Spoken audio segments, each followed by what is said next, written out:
Just waiting for the audience to build.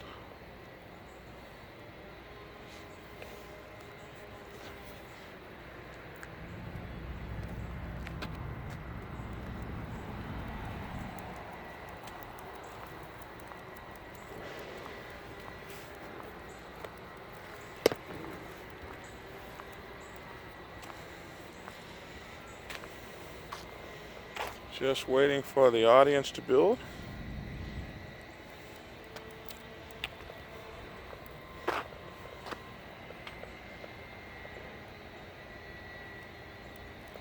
Holy moly, Georgia doesn't know whether it wants to be cold or hot. You get a spell of 60-degree and 70-degree days, and then right on back down into the 20s and 30s. Like, holy moly, what on earth is going on? Has the weather changed in the world? Because I remember when I was a kid, there were some really distinct seasons. Now they just kind of seem to meld together. Anyway, good morning, everyone. I'm Black Dragon. Good afternoon, good evening, good night, whatever your time zone is in the world. Thank you for tuning in, and we definitely appreciate your viewership and patronage. And my name is Black Dragon, and welcome to my YouTube channel, Black Dragon National President. And today we're going to talk about a subject that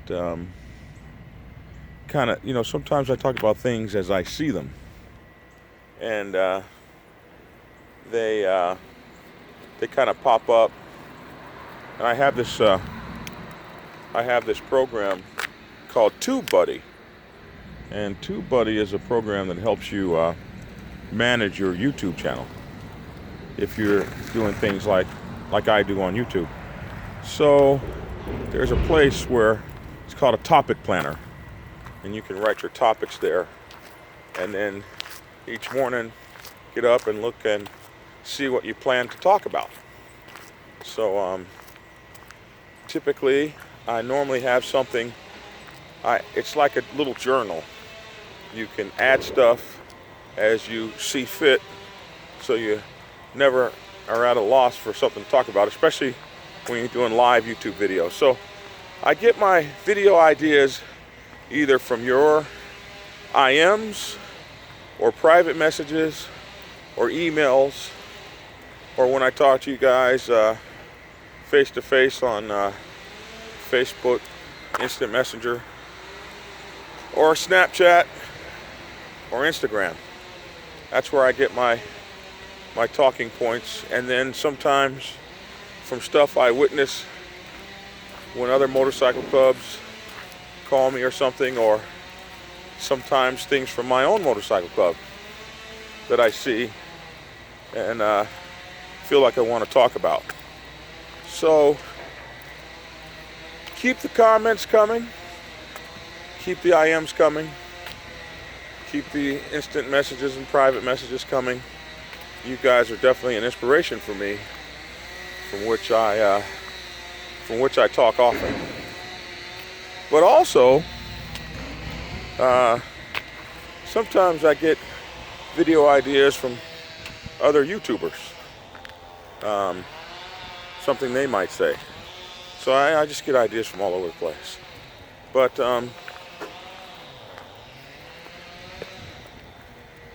today's subject was interesting to me because I was in a situation where I'm listening, and I'm seeing a couple guys interact, and one guy who was a young guy had only been in the club for a little while. I mean, you could just tell that by his age. But he had a president's patch on. So obviously, as a president, you could probably assume that he does a lot for the club, because that's what presidents do. And him and the old timer are yelling at each other, and they're not agreeing on something. And the young guy hollers out, "Well, what the hell have you done for the MC? You don't hardly even ride anymore. So what contributions have you made to the MC?" And I wanted to slap that guy in the mouth. I wanted to run after that guy. I got so angry at him.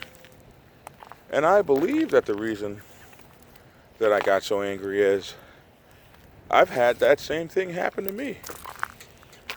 And I think it is the absolute most disrespectful thing you could ask an old timer is what the hell he's done for the MC. I think it is degrading and demonstratively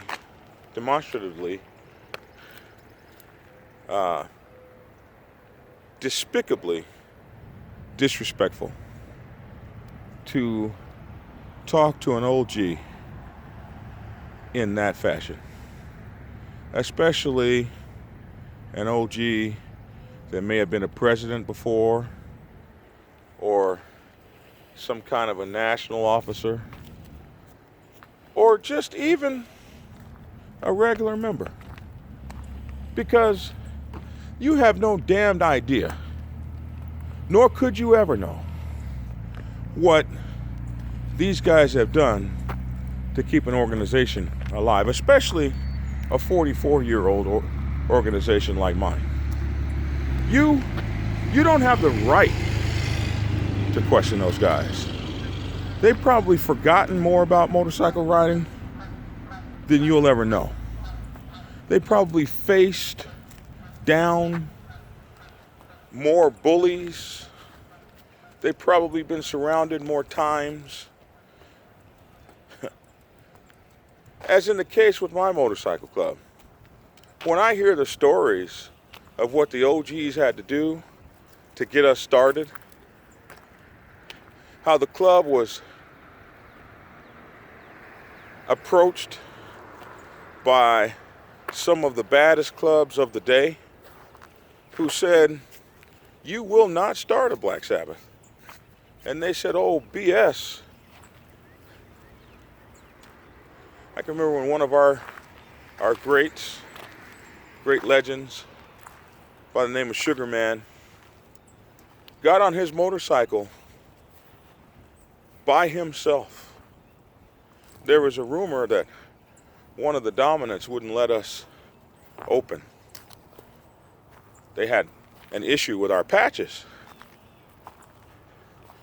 He got on his motorcycle and rode over there.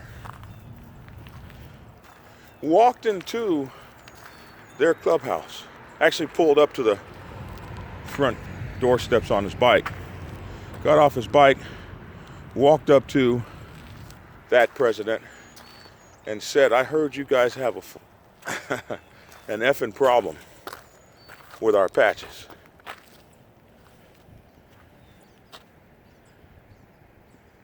Nutsack, biggest Texas. Guy said, "Well, no, we don't have a problem with y'all. All right, I was just coming to see if we had any issues." And boom, that was it. See, those cats, back in them old days, they swaggered a little bit differently. They didn't have cell phones to call up the crew. They didn't have WhatsApp to send out an SOS. Everybody shows up instantly. They didn't have that. They rode on their own. They were bad boys. Little eccentric now. Little stuck in their ways. But damn sure worthy of respect. Even if you can't stand them. You're gonna ask a guy like that, "What the hell did you do for the motorcycle club, I'm one of the reasons why the motorcycle club exists, he could say. Had I not done what I did in 1974, you wouldn't be here in 2018. So sit down, puppy, and shut the hell up. Before you ask an old timer a question like that, ask yourself, what the hell have you done for the motorcycle club?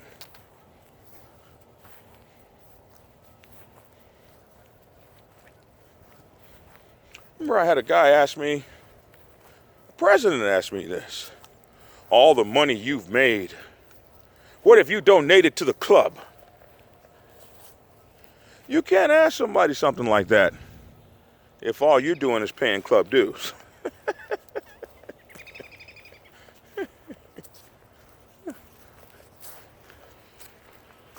Are you serious?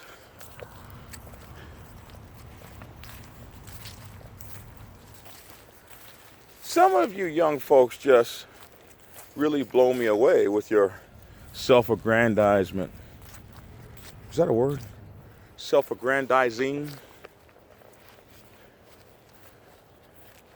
You think you're so much.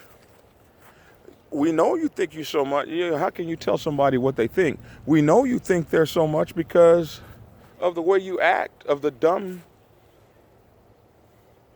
defecation that comes out of your mouth. The retardation you vomit.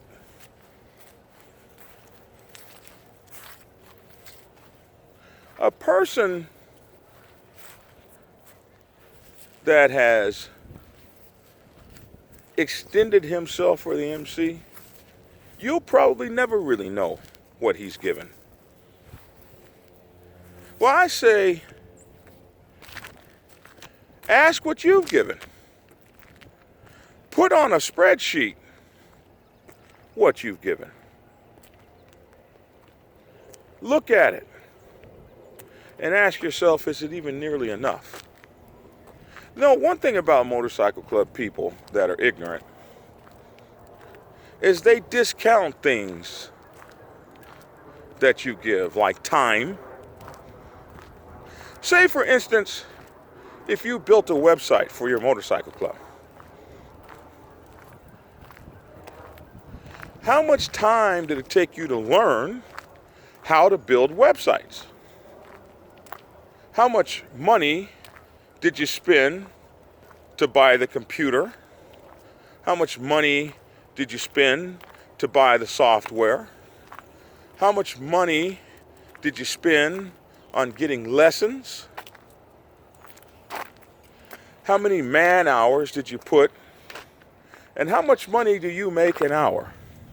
So if you make $35 an hour and it took you 40 hours to build the website, how much real money did you donate to the club?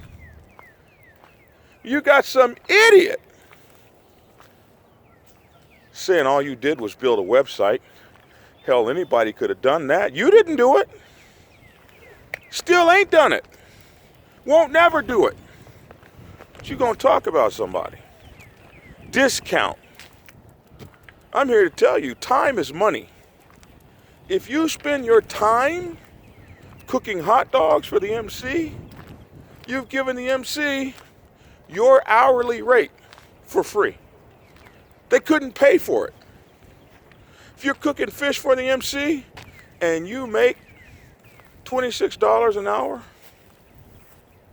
and you cooked fish for 8 hours, that's how much money you gave the MC. Oh, they don't want to look at it like that because they're retarded. And you shouldn't let retarded people upset you. You shouldn't argue with retarded people or have anything of substance to say to retarded people.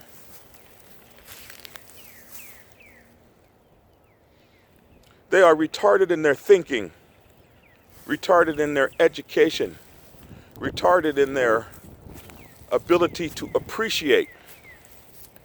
Just hateful people.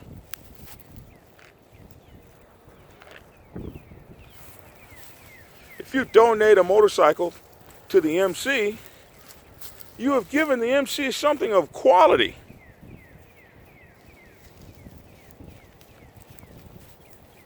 When you look at an OG, how many motorcycles did he donate to brothers? How many hospital rooms did he sit in? How many folks did he come pick up off the highway? When you go pick a brother up off the highway, how much did that trailer cost that you owned? The tires, the tread life on them, your gas to go get them. One time I had a brother, my motorcycle broke down. Well, actually, I had a motorcycle wreck in Little Rock, Arkansas. I had a brother work a double. His name was By the Book. By the Book worked a double. He was a fireman. So, you know, they work these 3 days on, 6 days off, some kind of crazy something. And he worked 3 days on and then took a brother shift. So he had worked 24 hours straight when I had my wreck. So By the Book says, well, where are you? I'll come get you. But he didn't have a trailer. So he goes over to my house, breaks into my house, risks going to jail, breaks into my house, gets my trailer. So he drives 9 hours from Atlanta to Little Rock. I wrecked at like, I don't know, 5 or 6 at night.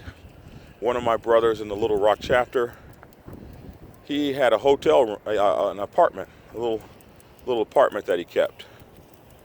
So he had a guy that he had a house and everything, but he had a little apartment that he kept on the side. So he had one of the men that worked for him. This man that worked for him, he told the man to leave his job, go buy an air conditioner,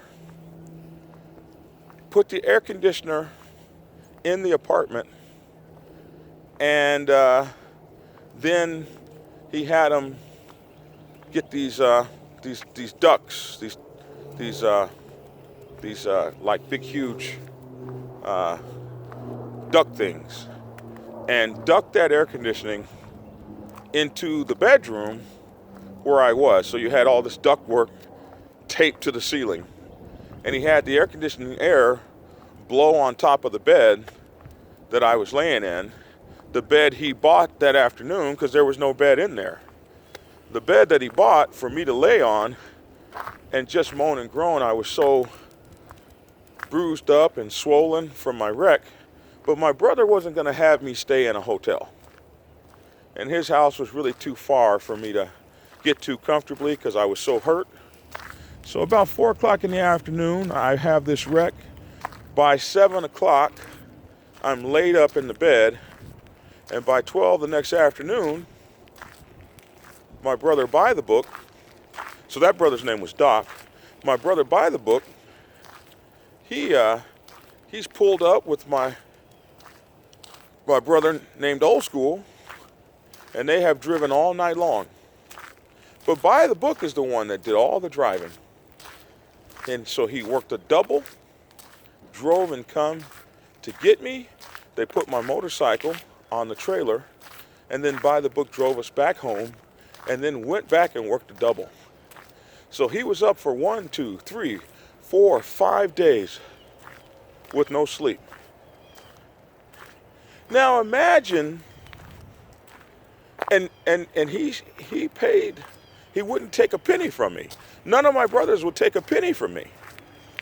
They wouldn't take one red nickel from me. So imagine how much money they spent in gas, in time, in effort. You couldn't have paid their hourly salaries to come get me. Is that not doing something for the club? So now, 12 years later, some Johnny-come-lately comes walking in the door, and he's done a lot of stuff, He's made it to president. He's donated hours and hours of his time. And he looks you in the face and says, you don't even ride anymore. Bro, if I don't ride anymore from today forward, you got 22 years of riding to do to catch up to me. If I don't do anything else for the club, you got 36 years of club work to do to even get close to the work I've done. If I don't pay a dime more from this second forward, you got 44 years of contributions to make to even get close. So sit down, puppy, and shut the hell up. Your giving has only just begun. How could you even sit down and begin to explain to an idiot like that? Well, one time I went and got Black Dragon off the side of the road and, oh, but that don't count. Because they never want to count real effort. They never want to count real dedication, because when people say something like that, they're trying to make a point. They're trying to put something together to get rid of you or to demean you. They really don't care what you've done for the MC. If they cared, they wouldn't say crap like that. They know better. They were raised right. People hate OGs. They hate OGs because they got to listen.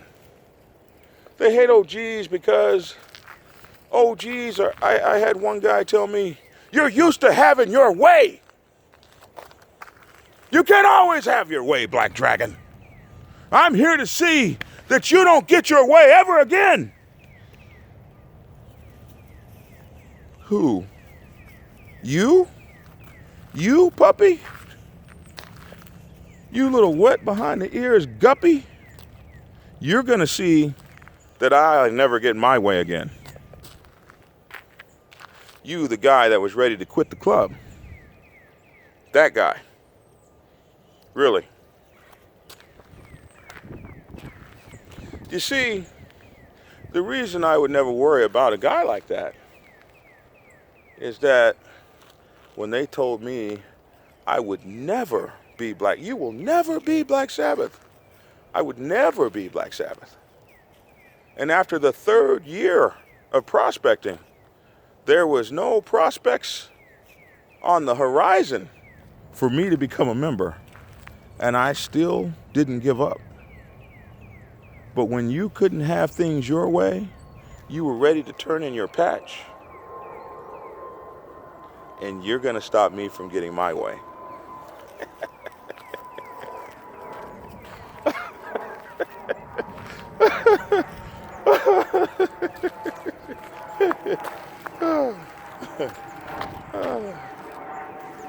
Okay. So, when I said to the poor lad, do you know why I'm going to always get my way? Because I'm willing to do whatever it takes to earn my way. If I got a prospect for 5 years, that's what I'm going to do. If I got to ride from here to Mount Minatuba, that's what I'll do. I'm going to outwork you. I'm going to out-survive you. I'm going to out-think you. I'm going to out-ethics you. I'm going to out-give you. I'm going to out-think you. I'm going to out-survive you. I'm going to out-struggle you. I'm going to out-hustle you. I'm going to arrive earlier and I'm going to leave later. Don't get my way because I'm a big baby. my way because I'm a hard worker.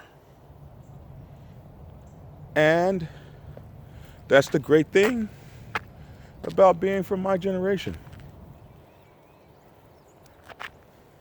We worked hard. We worked real hard. When I went into the Navy, we carried rifles in boot camp. Sailors aren't riflemen. But when I went into the Navy, we carried rifles, we marched in boots and leggings. We had to wash those leggings by hand. And we carried hell, I think that rifle was probably 10 or 11 pounds. It was oh heck, I forget what it was. It was, you guys know what that rifle was. It's the one they had in World War II. When you shot it, blang, blang, blang, blang, pling! When it got through firing, ran out of bullets, you'd hear this pling as that little clip thing shot off into the air. I forget what the heck those things were called. It'll come to me. But we marched on what we called a grinder, big old cement parking lot, basically. And when I got to boot camp in March, it was like in Great Lakes, we called it Great Mistakes, Illinois. Great Lakes, Company 091. We marched. It was so cold. I can remember the ice forming on our face off of the Great Lakes. That wind blows the water onto your face, and the wind turned it into a face shield of ice.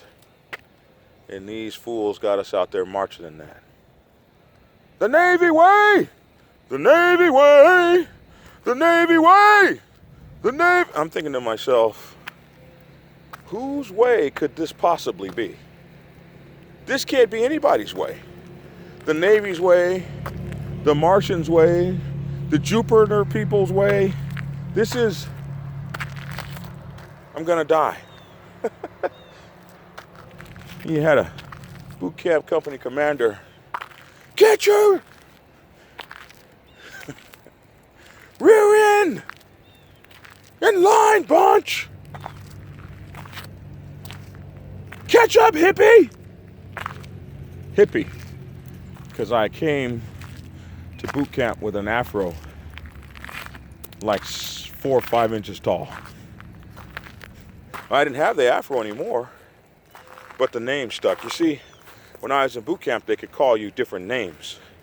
They could call you the N-word. They could call you anything they wanted. And if you didn't like it, company commander would take off his stripes and get it with you. You want to fight? We can do that. We were in boot camp with men. Today I understand, today's generation, they don't wear boots anymore. They don't carry rifles. And they got this piece of paper they can hold up. When things get too tough for them, they can hold up a piece of paper. In the Navy, we called it a training timeout. If your boot camp company commander starts cussing you out too hard, you get to hold up this placard that says, "You're being too mean to me. I can't take it right now. I need a timeout." See, they don't give you a timeout when you're in war. All you get is time to get busy. They took away the rifles so that it wouldn't be too hard on the young fellas. And they took away the boots and the leggings. I guess they march in tennis shoes now. Maybe you get fewer shin splints. So when somebody talks to OGs that have been through something like that, they should humble themselves and come with a little respect. Not disrespecting what you do over there now. I mean, smarter folks than I figured that You don't need a rifle and leggings anymore. I'll take that. Well, somebody realized I don't see you guys' messages, so they called me and hung up so that the phone would start generating your messages. And there they are. Oh my God, you guys been talking to me. So, holy moly. So, when you talk to somebody from the old school that's been through something, and you want to talk about your forced march on the gridiron, but today they won't let you march in any temperature less than 40 degrees.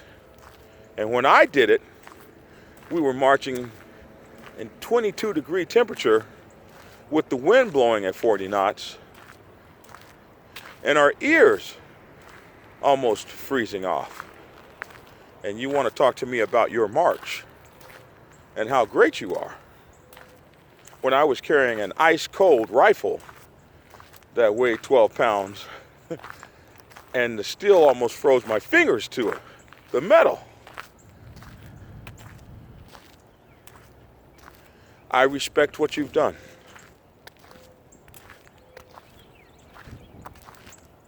So you should respect what I've done. Let me, you guys are live, I see you all. Somebody said wussification of America happening there. Oh, hell, I think I hit a chord. I didn't mean to hit a chord this morning. How can you learn anything if you can't shut up and listen? That's LaRock. Gotta love great mistakes in March. Great mistakes was something else, my friend. Dwayne. Funny thing about it was you get there in March, you were there for 2 months. So by the time May rolled around, Chicago had turned from this bitter cold icicle to this boiling hot, no air conditioning in the barracks. And there we were, marching out on that gridiron at 100 degrees. Just marching with that cement. And I never thought I would beg for winter again. And so that's how it was. The Rock said, we march daily, February in the Windy City. You know what the hell I'm talking about. Anchors away.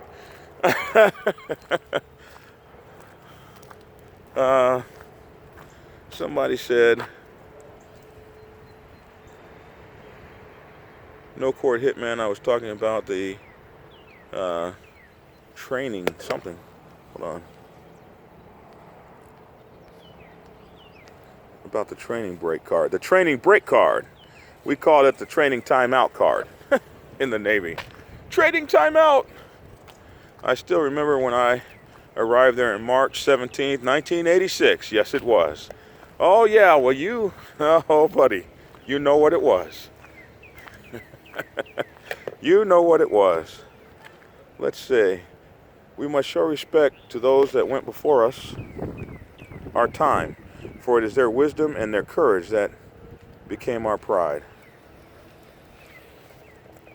Somebody said, how's it going? Nice to see you. Live, for instance. Live. Irish Mick. How you doing, Michael? Good to see you. Stephen Church. Good morning, Black Dragon. On my way out for accountability for a field training exercise myself. Well, you be safe out there, Stephen Church, and thank you for your contribution to our country and for keeping us safe, sir.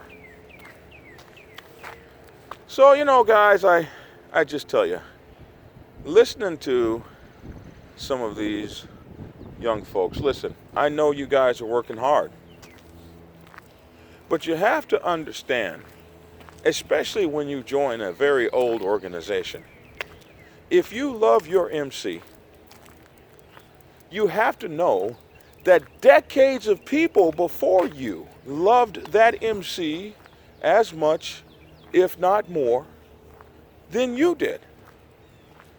they donated as much, if not more, than you did. And when you get older, you lose the ability to ride so hard.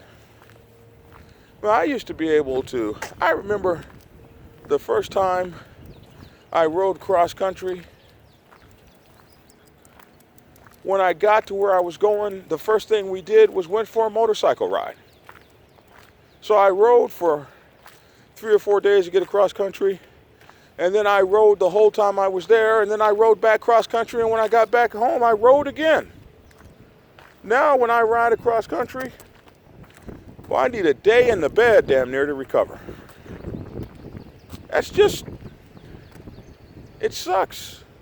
My mind doesn't want to recover, but my body has to. My mind just wants to keep going and going and going. Sometimes when the young folks are, one thing I like about motorcycle clubs is you get all the colors, all the ages of people together. You get all the ages of people together. But then the young people run off and they go hang out and hoot and holler all night long. But sometimes the rest of us are too tired to do such. And when we are, the old guys, we go to sleep while the young people hang out all night. It's what happens when you get old. It's just the way it is. And you start looking at that person as though he's worthless now, when his contributions are the only reason that you're here.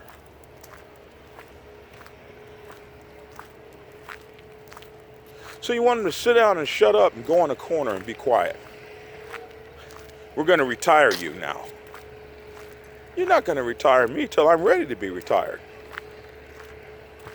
You little guppy. I like it when I see the young person jump in the OG's face. Like you really fixing to knock me out and not get your brains blown all over Kingdom Come.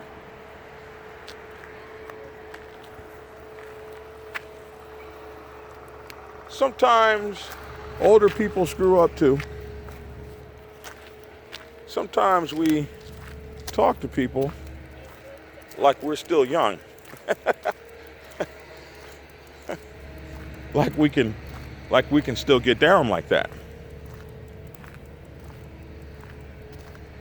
Somebody said with age comes wisdom. We didn't get tired or sore. And that's my excuse. I'm still sticking with it. Yeah, sometimes old cats, they get to talking like they still got it. Like, what the hell did you say? And the young guy's like, this old guy, he thinks he's talking to his child.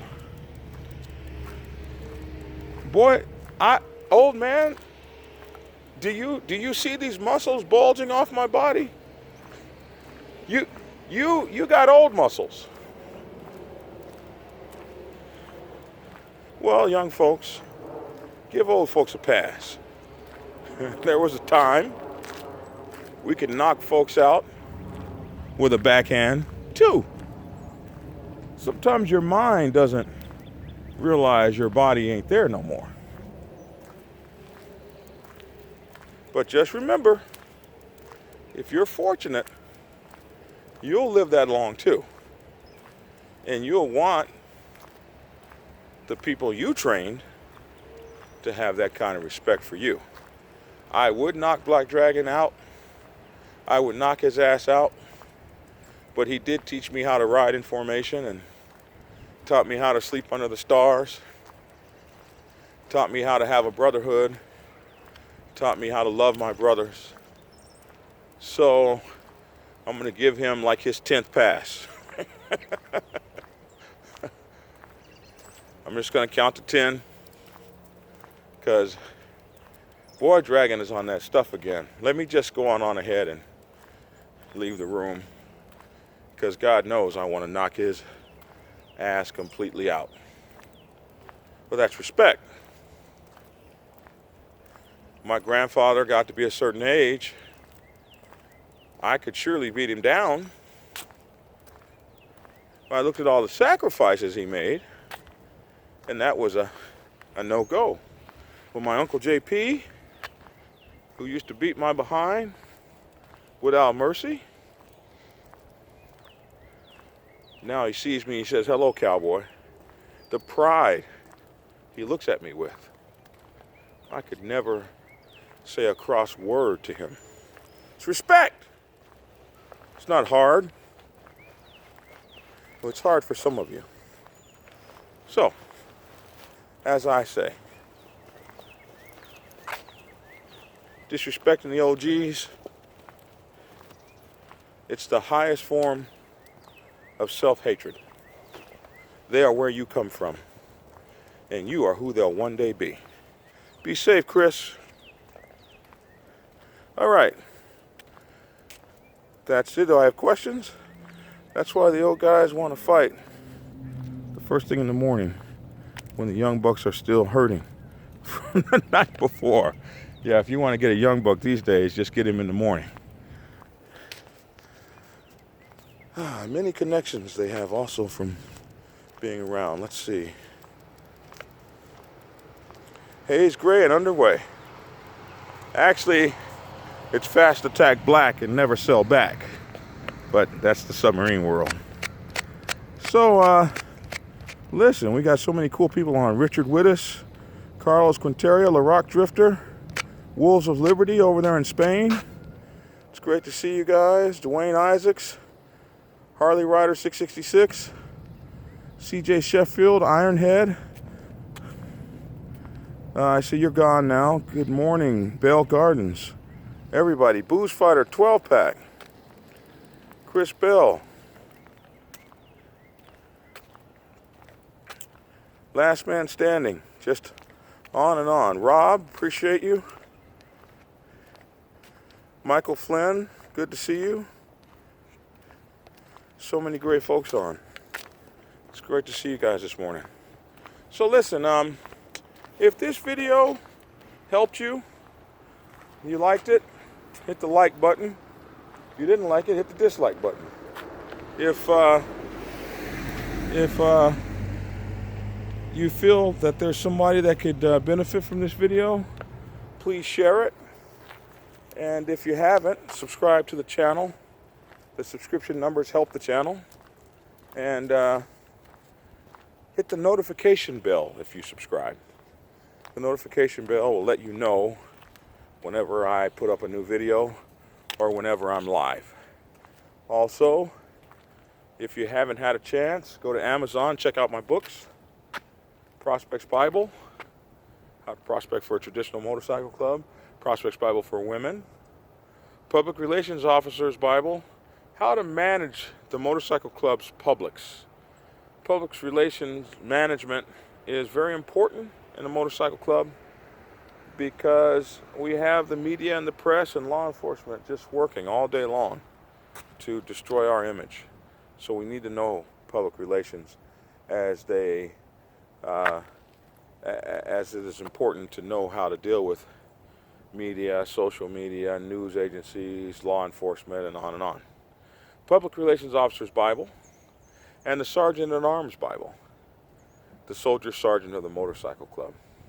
Those are my books that I have up and running right now, and I'll be happy if you guys take a look at them and go get them. You can get them on Kindle and on Amazon under my name, John E. Bunch II.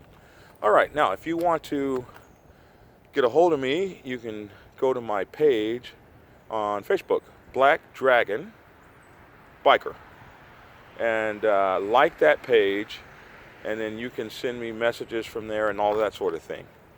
Or you can go to John E. Bunch II on Facebook. Now, I won't be able to friend you there. I've run out of friend requests pretty much. I'm pretty close to the end. But you can follow me, And then if you want to get in touch with me, we can do the face-to-face thing on there. I don't have FaceTime because I don't do the Apple phones. So if you want to do face-to-face with me, we got to do it through Facebook. So you can follow me on Johnny Bunch II, or if you want a closer direct, go to Black Dragon Biker, and we'll be able to talk and interact there and exchange instant messages and all that sort of thing. I have another page where I have 5 writers right now writing about all kinds of motorcycle subjects. That's MC Talks TV on Facebook, MC Talk TV. And we write every day about all kinds of news and events and happenings on the motorcycle set, on the motorcycle club set in particular. So MC Talk TV. I am on Marco Polo as jbunchii. I'm on Instagram as jbunchii, stands for John Bunch II. Instagram, jbunchii. I'm on Twitter as jbunchii. And I'm on, oh my goodness, one more, Snapchat as jbunchii. Those people who are losing weight, want to get skinny with me, I'm on Fitbit as jbunchii. I'm also on myfitnesspal as jbunchii, and Samsung Health as jbunchii, and Fitness Swim as jbunchii. Those of you who do that know what that is. That's how you can get a hold of me. So the notification bell and the comes up on the right side. Notification bell and the subscription thing come up over there. So do that if you would. Appreciate you guys. David said I'm definitely going to get your books. I'd appreciate that. You can support the channel by going to my Patreon page, Black Dragon, National President, and giving us a donation. We'd appreciate that. And also, when you see me live, you can hit that super chat button and make a donation to the page. All right, that's all the stuff. What I'm going to start doing is having day-to-day stuff that I put on Snapchat and Instagram, so you guys can go over there and get more stuff. So I'm just trying to come up with better content. I've got a podcast coming. I've been asked to podcast for a while now, so I'm trying to get that up and running. And we're just moving forward. Appreciate you all. Love you all. Thank you so much.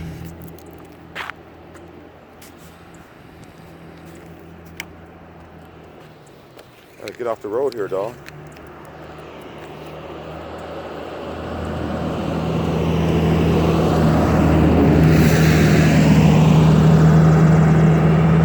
You need a chapter named Tampa, Florida. Hit me up. Oh, I didn't tell you. My email is blackdragon@blacksabbathmc. Blackdragon@blacksabbathmc. Black Dragon, did you ever do anything with the videos that you had us send? Not yet. I don't have enough videos yet. As a matter of fact, my next video, I'll ask for that. I want to hear from everybody that's watching me. I want you to make me like a 1 minute or 30-second video so that I can, I've only got a few. I didn't get as many as I wanted. So if you are watching me, make a video by your motorcycle, where you are, what you ride, what city you're in, name of you or your club, whatever you want, and send that to me at blackdragon@blacksabbathmc.com.